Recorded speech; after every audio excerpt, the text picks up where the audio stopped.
Hello YouTube, this is your friend Rye here with another great video of history in the woods. So in this episode we're going to talk about history of Canada.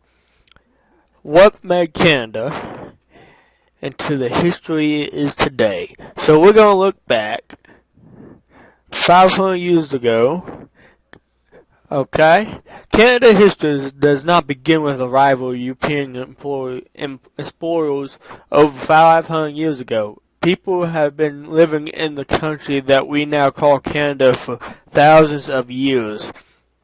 Canada's ordinary habitats, the new domain of Canada, the Northwest Territories, and Manitoba,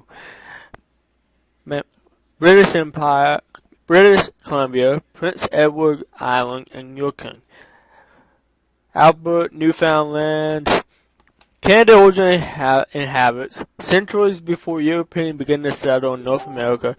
Explorers who came here found thriving First Nations and societies with their own beliefs, way of life, and rich history. When the first European explorers came to Canada, they found all regions occupied by native people.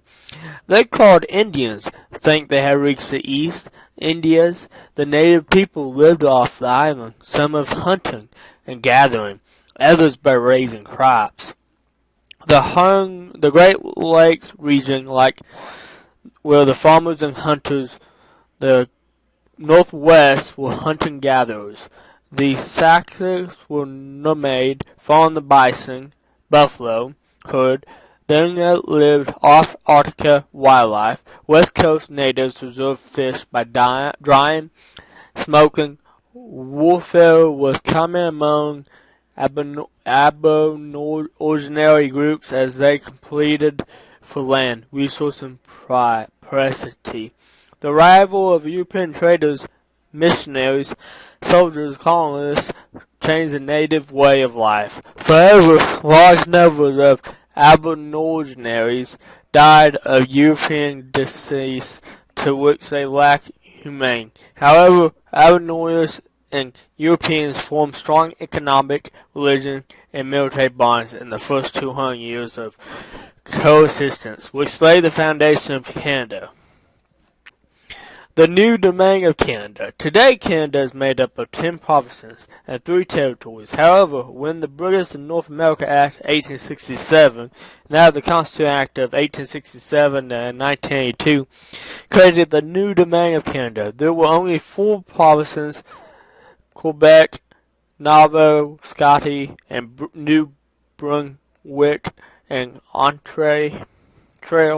The Northwest Territories and Manitoba, the year 1870, 3 years after Confederate brought multiple history changes to land ownership, including Canada's purchase of Reboots land from Hudson's Bay Company, which has been granted a charity to the area by the British government exactly 2 centuries earlier. Reboots land spanned all the land drained by rivers falling into Hudson Bay. Roughly 40% of present-day Canada. The selling price was £300,000 sterling. Britain transfer of the Northwestern Territory to Canada. Previously, the Hudson's Bay Company has an exclusive license to trade in this area, which stretches west to the colony of British Columbia and north to Arctic Circle. When it was discovered in the mid-1800s that the area had enormous farming potential, the British government refused to renew the company's license. With Hudson's Bay Company out of the area, Britain was free to turn it over to Canada. The combining of Reboots Island and the Northwest Territory to form the Northwest Territories, followed by the creation of province of Manitoba from the small part of this area. British Columbia, Prince Edward Island, and Yukon. Subsequent years brought more changes to Canada territory drawing. In 1871, British Columbia joined the Union with promise of a railway to link it to the rest of the country.